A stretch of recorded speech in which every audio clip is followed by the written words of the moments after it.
I don't care if the United States is 80% brown in 30 years, as long as they're pro-gun, pro-family, want to go to the stars, want to have freedom, and don't want to be slaves. We need to get past what color we are and adopt a system of ideas. On the right, there are a lot of people who pose as nationalists who clearly misunderstand the term. I'll give them the benefit of the doubt and say that they just misunderstand it when they call themselves nationalists. And I believe it is very important to know, it's vital to know the difference between someone who really is a nationalist and who isn't. In the most reductive sense, nationalism is the desire to preserve your nation. This only makes sense because how can you have nationalism without a nation? The word nation, the Latin root of the word is natio, which literally means people, race. It is a people of common history, common birth, common race, common culture, common language. These are the things that make up a nation. I believe it is very important that I tell you what the difference between a nation and a state are, because people often use them in place of another, and they are not the same thing. The state is a sovereign governing body over a defined territory with defined borders. That is a state. The United States is a state. France is a state. Canada is a state. Algeria is a state. I think you get the point. There are three major types of relationships between a nation and a state. First, you have a multinational state, which is a state that encompasses more than one nation, more than one peoples. That would be like the United States. Here it is one state, but we have many nations of people living within our state. France, Canada has many nations of people within its state. So that is what a multinational state is. Next, you have a stateless nation, which would be a nation of people who don't have a state of their own. That would be like the Palestinians, and until the middle of the 20th century, the Jews. Now, the third important relationship to know is a nation state. And a nation state is a state that encompasses only one nation of people.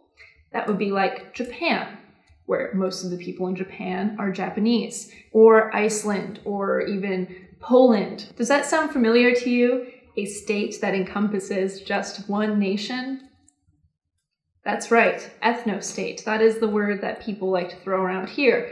Ethnostate, which is really just a nation state, a state for one nation of people. So ethno-nationalism is a redundant term because the nation and nationalism has everything to do with the identity of the people, which includes race and ethnicity. Common birth is a big part of the nation, as well as culture, language, other things like that, which can be adopted, but you can't have one or two and not the other.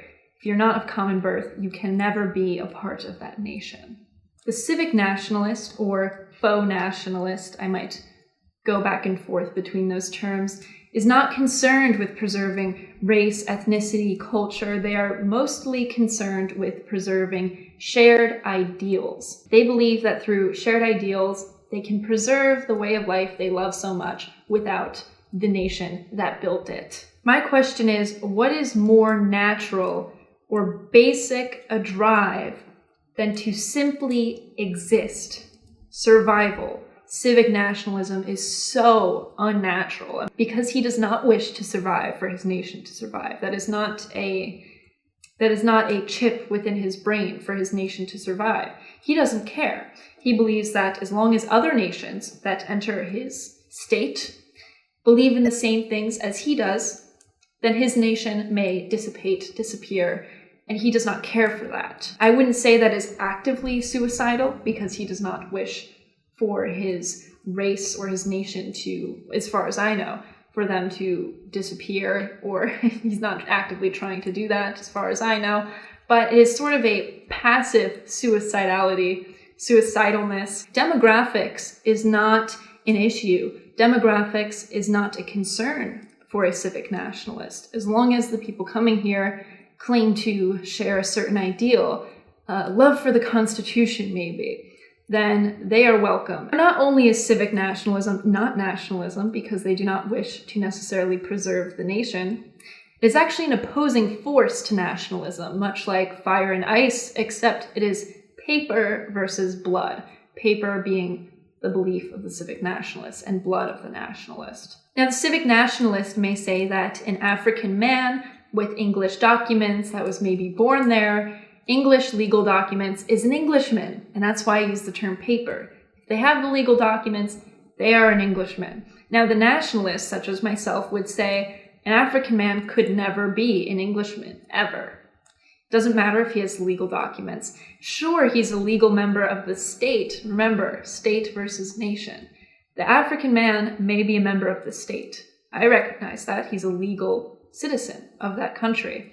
But he can never be a part of the nation, the people. That is inherited at birth. Just as if I were to go to China for a few years and maybe I gain Chinese citizenship and I have my Chinese legal documents, I will never be Chinese. China is usually an easier one for people to understand because China is having none of this multi-ethnic society. They are very homogenous and they understand, you understand, that I will never be Chinese. Sure, I might be a member of the state of China, but I'll never be Chinese, unfortunately. If they want to remain consistent, the civic nationalist must say that I am just as Chinese as a Chinese person, part of the Chinese nation. I am just as Chinese as they are. And the black man is just as English as any other Englishman, if they wish to remain consistent, right?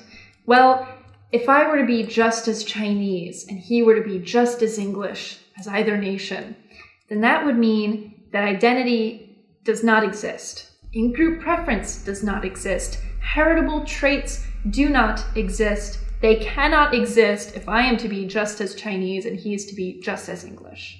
Now, ask anybody on the street if a black man should feel guilty for colonialism in Africa, and they will say no. You know what? Go do that and let me know if you find somebody who says yes, because at least they're consistent. At least they are a consistent faux nationalist, right? Because they're saying that paper is stronger than blood, that black man is an Englishman, and therefore he should feel just as guilty as any other Englishman. At least they're consistent, right? I disagree, but... And why don't people believe that? Why don't they believe the black man should be guilty for colonialism? Well, it's because he's not a part of the English nation. He's not related to that nation by common birth and descent, which is a very important part. Ethnically, racially, he does not belong. If you are a nationalist like myself, you are nothing like the civic kind.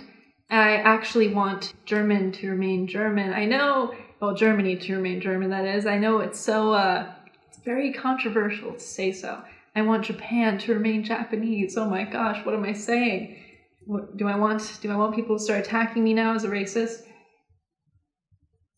It's like they haven't been already. But the civic nationalist does not agree. They don't agree that Japan should remain Japanese or that Germany should remain German. It's just not a concern of their own. You know, as long as the Somalians heading into Sweden love Swedish culture, I really don't have a problem with it. Now, the simple way to determine whether or not someone is a nationalist or a faux nationalist is you ask them, are you concerned with preserving the ethnicity or race of your nation, of your people? And that's it. If they are, they might be a nationalist.